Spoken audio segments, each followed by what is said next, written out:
এ হাজেরা, তোমার স্বামী ইব্রাহিম নবী আল্লাহরে খুশি করবার জন্যে মিনা বাজারে নিয়ে গেছে, তোমার সন্তানরে জবাই করে ফেলবে।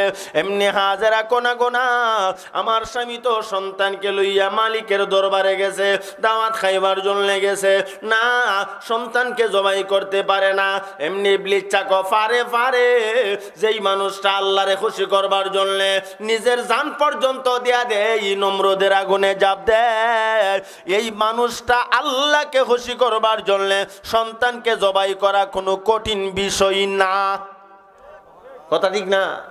যেই মানুষ আল্লাহরে খুশি করবার লাগি নিজে আগুনে জাপ মারে, এই মানুষ আল্লাহরে খুশি করবার লাগি তো ছেলেরে জবাই করেন, এটা কোনো ব্যাপারই না।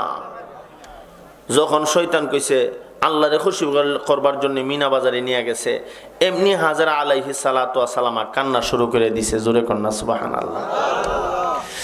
আল্লাহর বান্দী হাজেরা আলাইহিস সালাতু ওয়াস সালাম হাওমা করে কান্দে, আমার আল্লাহর দরবারে ডেকে ডেকে বলে, ওগো মাওলা কারীম আল্লাহ, আমার সন্তান ইসমাইলকে নিয়া আমার স্বামী ইব্রাহিম নবী মিনা বাজারে গেছে, তুমি আল্লাহকে খুশি করবার জন্য আমার সন্তান ইসমাইলকে নাকি জবাই করে ফেলবে।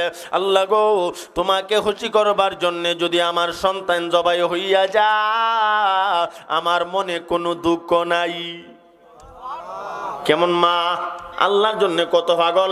আল্লাহ তুমি যদি খুশি হও, আমার সন্তান জবাই হয়ে গেলে তুমি খুশি হইয়া যাও, আমার মনে কোনো দুঃখ নাই। বাবাও কেমন বাবা, আল্লাহ তুমি যদি খুশি হও তাহলে সন্তানরে জবাই করে ফেলবো, মনে কোনো দুঃখ নাই।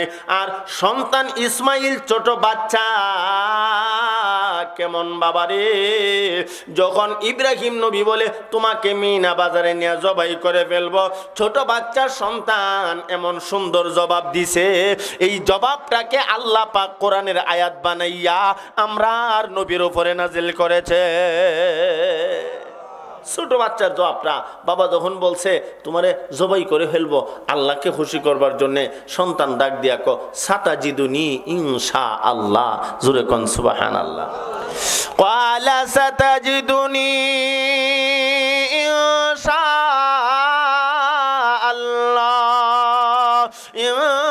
ইনশাআল্লাহু মিনাস সাবিরিন। ছোট বাচ্চা হযরতে ইসমাইল আলাইহিস সালাতু ওয়াস সালাম কো আব্বা, আল্লাহরে খুশি করবার জন্য আমি ইসমাইলকে যদি জবাই করতে হয় আপনি জবাই করে ফেলেন, আমি রাজি আছি। সাতাজিদুনি ইনশাআল্লাহ, আল্লাহ চাহে তো আমি রাজি আছি। জোরে কোন সুবহানাল্লাহ। সন্তানও কেমন সন্তান, মাও কেমন মা, আর বাবাও কেমন বাবা, আল্লাহর জন্য তিনজনই জীবন দিতে চাই। সুবহানাল্লাহ কোন। ইব্রাহিম নবী আল্লাহরে খুশি করবার জন্য মিনা বাজারে নিয়ে গেছে, কাকে? সন্তানকে। ওয়াজ ভুলে গেছেন? সরিয়া হাতে লইয়া আল্লাহকে খুশি করবার জন্য জবাই করবে, বিসমিল্লাহি আল্লাহু আকবার। এদিক দিয়া হাজেরা আলাইহিস সালাতু ওয়াস সালাম ইসমাইল নবীর মা কান্দে আর কল লাগো, তোমারে খুশি করবার জন্যে আমার স্বামী মিনা বাজারে আমার সন্তানকে জবাই করে ফেলবে, আমার মনে কোনো দুঃখ নাই, তবে আমার ইসমাইলের জন্য আমি হাজেরার কলিজাতে বড় মায়া লাগে। সন্তানের জন্য মার কলিজাতে মায়া আসেনি না নাই? রে যুবক ভাই, এ মুরব্বী বাবা, পর্দার আলের মা, প্রত্যেকটা মার কলিজাতে সন্তানের জন্য কত মায়া। মা হাজেরা আলাইহিস সালাতু ওয়াস সালাম কান্না জড়িত কণ্ঠে আমার আল্লাহকে ডেকে ডেকে বলেন, ওগো মাওলা কারীম,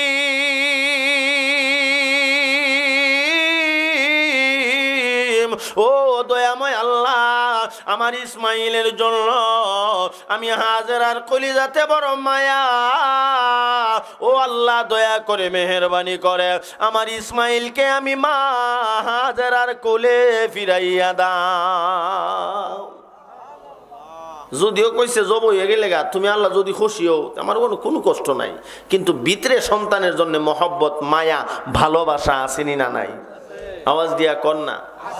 দুনিয়াতে দরদির অভাব নাই, কিন্তু আমার মার মতো দরদি একজনও নাই। কথা ঠিক না বেটি?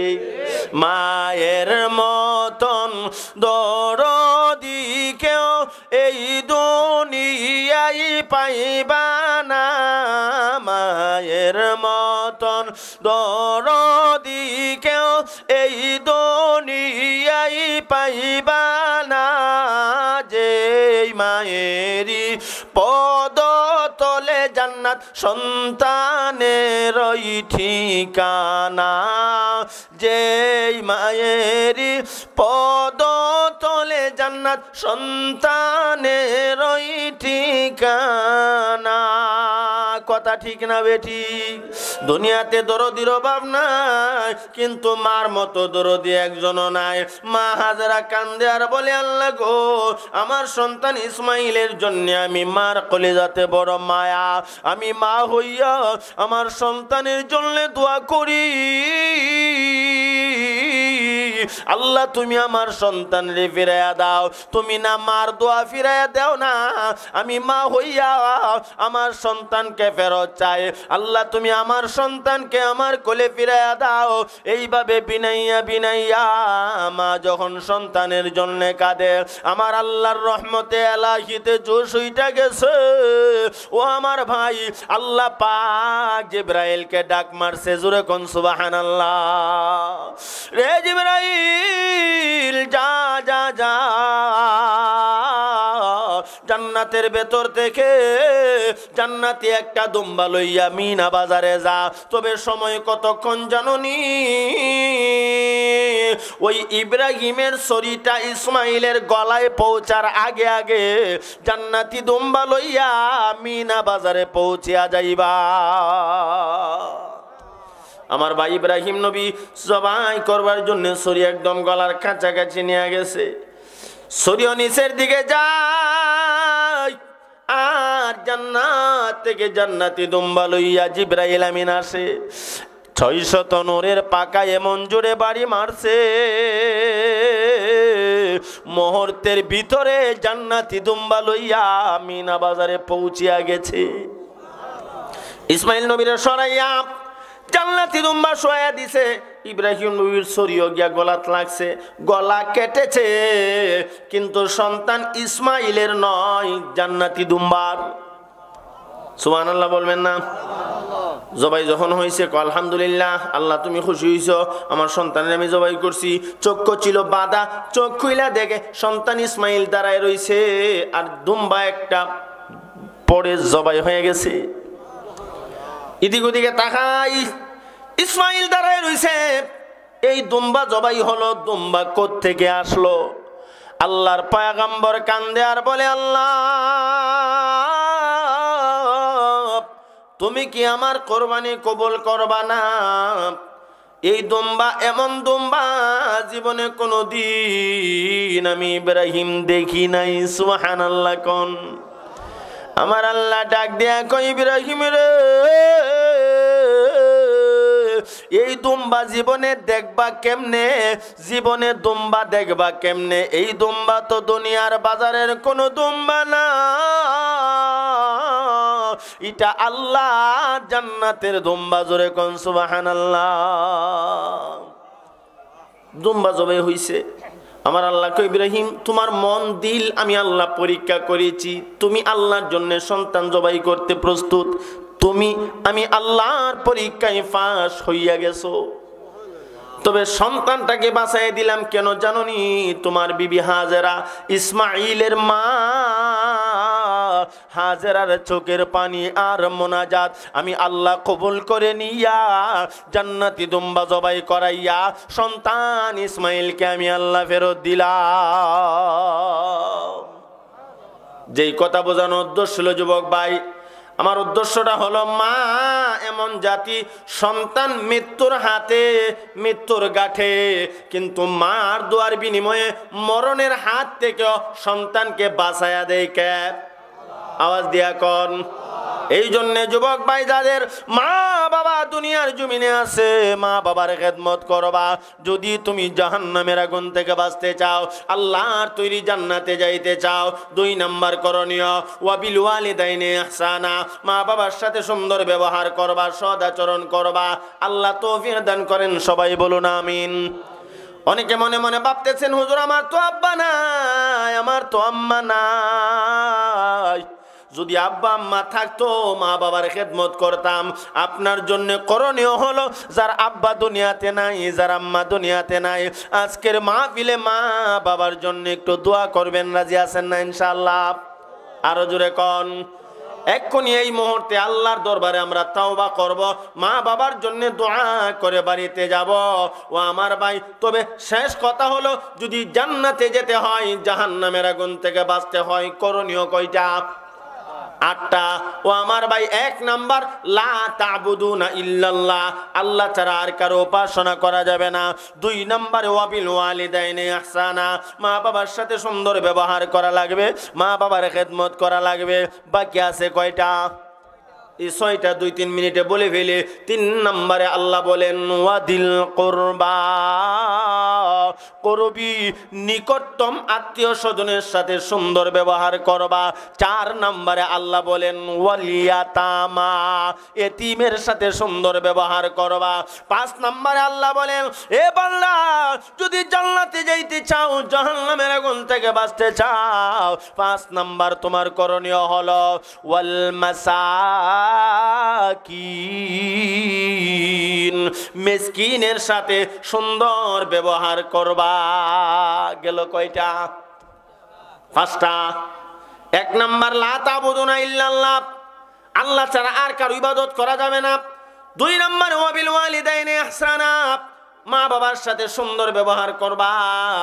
3 নম্বরে ওয়াদিল কুরবা, করবি আত্মীয় স্বজনের সাথে সুন্দর ব্যবহার করবা। 4 নম্বরে ওয়াল ইয়াতামা, এতিমের সাথে সুন্দর ব্যবহার করবা। 5 নম্বরে ওয়াল মাসাকিন, আল্লাহ বলেন মিসকিনের সাথে সুন্দর ব্যবহার করবা। কে বলেছেন? 6 নম্বরে আল্লাহ বলেন ওয়াকুলু লিন্নাসি হুসনা, একজন মানুষ আরেকজনের সাথে সুন্দর ব্যবহার করবা। এই ঘোষণা কার? গেল 6 নাম্বার। 7 নম্বরে আল্লাহ বলেন 5 ওয়াক্তের নামাজ পড়বা। 8 নম্বরে যাকাত প্রদান করবা। এই 8টা বিষয় যদি কেউ মানে, আল্লাহ পাক দুনিয়াতে সফলতা দান করবেন, পরকালে জাহান্নামের আগুন থেকে বাঁচাইয়া জান্নাতের মেহমান বানায়া দিবে। এই 8টা বিষয় সংক্ষিপ্তভাবে আপনাদেরকে শোনাইলাম। প্রত্যেকটা পয়েন্টের ভিতরে লম্বা লম্বা কথা। আমার ভাই, এক্ষুনি আল্লাহর দরবারে আমরা তওবা করব, মুনাজাত করে বাড়িতে যাব। যারা রাস্তা, দোকান পাটে এদিক সেদিক ঘোরাফেরা করতেছেন, অতি সত্বর প্যান্ডেলের ভিতরে চলে আসবেন। এক্ষুনি তওবা হবে। মা বোনরা যারা যেখানে আছেন সেখান থেকে তওবার নিয়তে বসে পড়বেন। আর বাহিরে যারা গিয়েছেন, ও ভাই আমি মুসাফির মানুষ, আপনাদেরকে আল্লাহর দরবারে তওবা করব। কেউ বাহিরে রাস্তাঘাটে দোকান পাটে না থেকে প্যান্ডেলের ভিতরে বসে যান। আর আপনারা যারা আছেন ইনশাআল্লাহ দোয়া না করে যাবেন গা। তো একজন দিয়ে উঠছে, ওনার ফসবের টাইম নেই, তো ওনার টাইম নাই, এখন দোয়া যাবো ইনশাআল্লাহ। আমার ভাই, তো আমি আপনাদেরকে যে বিষয়টা খুব সংক্ষেপে বোঝানোর চেষ্টা করছি, আমরা জান্নাতে যেতে চাই, জাহান্নামের আগুন থেকে বাঁচতে চাই। কেন?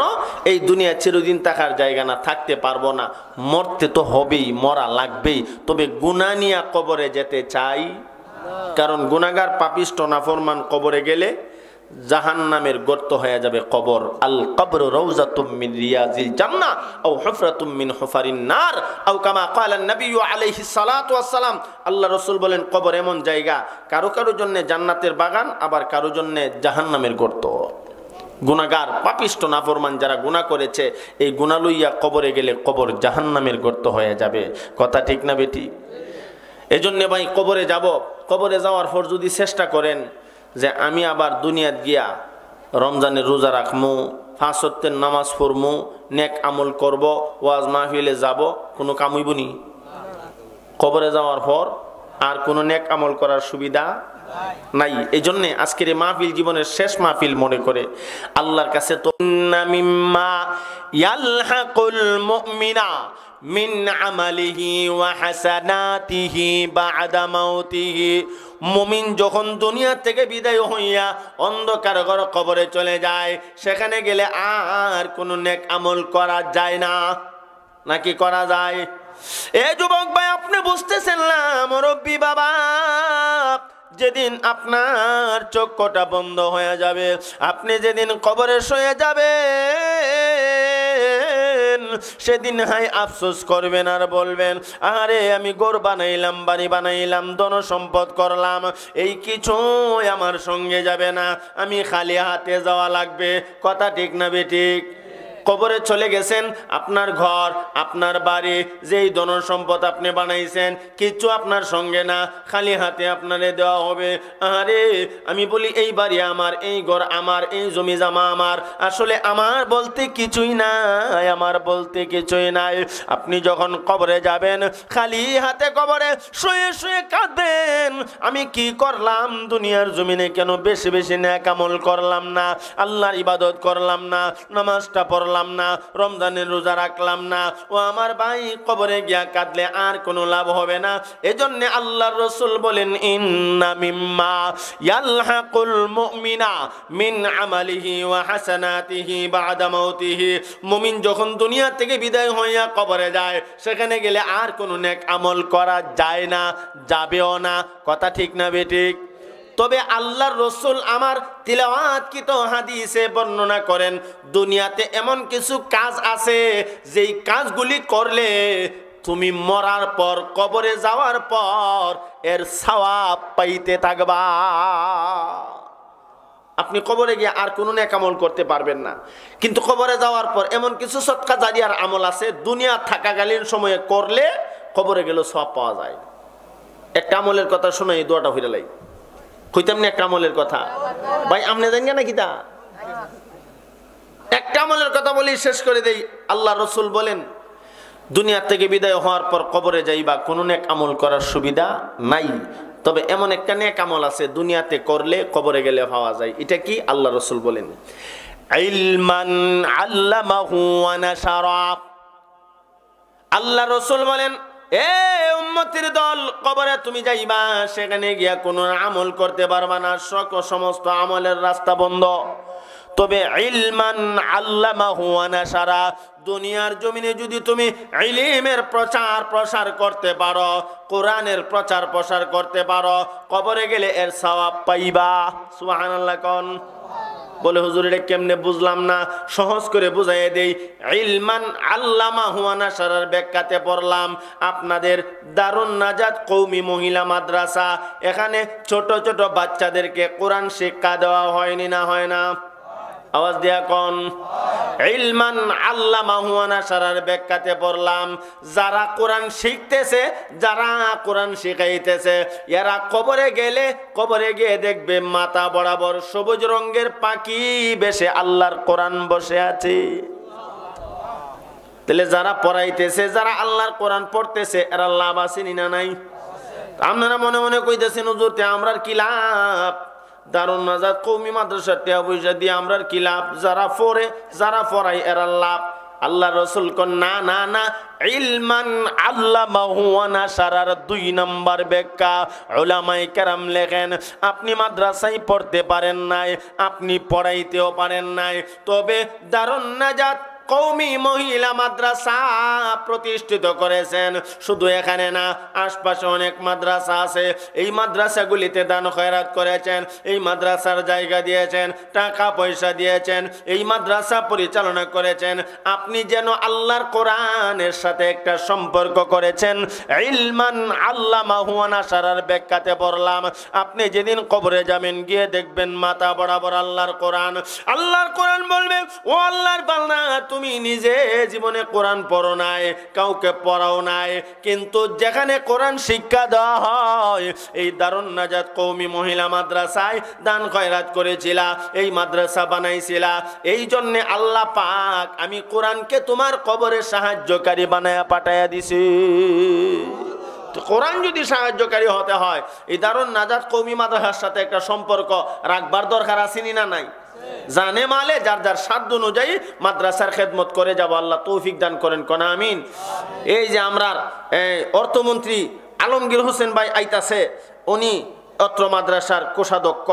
এর হরে মাওলানা উমর ফারুক সাহেব ভারপ্রাপ্ত মুহতামিম, মোহাম্মদ আরিফ হোসেন সাহেব সাধারণ সম্পাদক, মোহাম্মদ আব্দুল খালেক সাহেব সভাপতি, এরপরে মোসাম্মদ ফাতেমা খাতুন দাতা প্রতিষ্ঠাতা। এরা যখন কবরে যাইব গিয়া দেখব মাথা বরাবর আল্লাহর কোরআন বইসা রইছে। সুবহানাল্লাহ। ইলমান আল্লামাহু আনাশারার ব্যাখ্যাতে পড়লাম, এরা কইব জীবনে তো আমরা কোন শিব পড়তাম পারি না। যেমন আমরা আলমগীর বাইরে যদি কই আপনি এবার তারাবি পড়াইবেন, পারবো নি? কেউ পারবেন না? আপনি এবার তারাবি পড়বেন আমার মসজিদও পারবো? বললেন না পারতো। কিন্তু এই হাদিসের ব্যাখ্যাতে করছি, নিজে পড়ছেন না কোরআন, কিন্তু কোরআনের মাদ্রাসার সাথে সহযোগিতা করছেন। আপনি মরে গেছেন, কবরে চলে গেছেন, আর এই মাদ্রাসার মধ্যে এই ছোট ছোট বাচ্চারা কোরআন পড়তেছে, আল্লাহ আপনার কবরে কোরআনকে সাহায্যকারী বানায় পাঠায় দিচ্ছে। সুবহানাল্লাহ। বাজান এটা মাদ্রাসায় 500 টাকা নাকি? আলহামদুলিল্লাহ। আমি তো আসলে কালেকশন করবার নিয়ত আছি না, তো করতামও না। এরপর এখন দোয়া হয়ে যাবো গা, দোয়াটা কইরা যাবো। দোয়ার আগে কেউ দিলে 500-1000 দিতে পারেন। আমার এক বাজান যে নিয়ত করে মাদ্রাসায় দিছে, আল্লাহ তুমি মনের আশা পোড়া করো, আব্বা আম্মা দাদা দাদি নানা নানি জিন্দা মুর্দা সবরে মাফ করে দাও, আমিন। তো বলছিলাম কথা, তাহলে যারা মাদ্রাসার সাথে সুসম্পর্ক রাখছে, যারা পড়াইতেছে পড়তেছে, সকলের লাভ আসেনি না নাই? আওয়াজ দিয়া কন। তাহলে ইনশাল্লাহ এই মাদ্রাসার সাথে আমরা জড়িত থাকব, টাকা পয়সা দিয়া, শ্রম দিয়া, পরামর্শ দিয়া। এরপরে আপনার একটা মেয়ে সন্তানকে মাদ্রাসায় দেন, লাভ আসেনি না নাই? আমার পূর্বের হুজুর আরেকজনে কিছু টাকা দিয়েছেন, আল্লাহ কবুল করেন, আমিন। আর আমার পূর্বের হুজুর কথাটা বলে গেছেন, আপনার কন্যা সন্তান দেন মাদ্রাসায়, লাভ আসেনি না নাই?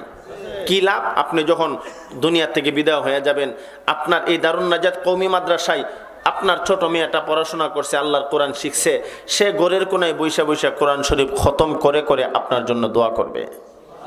ইলমান আল্লামাহু আনাশারার ব্যাখ্যাতে বললাম, এই ছোট বাচ্চাটার কোরআনুল কারীমের তেলাওয়াতের বরকতে আল্লাহ আপনার কবরের আযাব বন্ধ করে দিবে। এই জন্য আপনার মেয়ে আছে, একটা মেয়েকে মাদ্রাসায় দেন, একটা ছেলেকে মাদ্রাসায় দেন। ও ভাই, পরকালের জন্য একটা আপনি সামান তৈরি করে যান, মরে গেলে এর সওয়াব অটোমেটিক আপনার কবরে যাইতে থাকবে। জোরে কোন সুবহানাল্লাহ। একটা আমলের কথা বললাম। 2 নাম্বার আমল, আল্লাহ রসুল বলেন ওয়ালাদান সালিহান তারাকা। দুনিয়ার জমিনে যদি নেক সন্তান রাখা যান, যেমন আপনারা আপনাদের মা বাবার নেক সন্তান, এই এলাকায় এই মানুষগুলি নাকি আরো আছে, এই গ্রামে আরো মানুষ আছে না? এরা কৌ ঘুমাইতেছে, আর এরার মা বাবা কবরে কান্তাছে। আপনারা যারা আসছেন, আপনাদের মা বাবা কবরে খুশি। আমার সন্তান আজকে দারুন নাজাত কওমি মাদ্রাসা মাহফিলে গেছে, যুব সমাজের উদ্যোগে আজকের এই জান্নাতের বাগান, এই জান্নাতের বাগানে আমার সন্তান গেছে, আমার জন্য দোয়া করবে। আল্লাহ রসুল বলেন ওয়ালাদান সালিহান তারাকা, আপনার এই দোয়া মা বাবার কবরে পৌঁছে যাবে। আর ইমাম গাদালি রহমাতুল্লাহি আলাইহি লেখছেন, সন্তান যখন আব্বা আম্মার জন্য দোয়া করে, সন্তানের দোয়ার বিনিময়ে আল্লাহ পাক মা বাবার কবরের আযাব বন্ধ করে দেয়।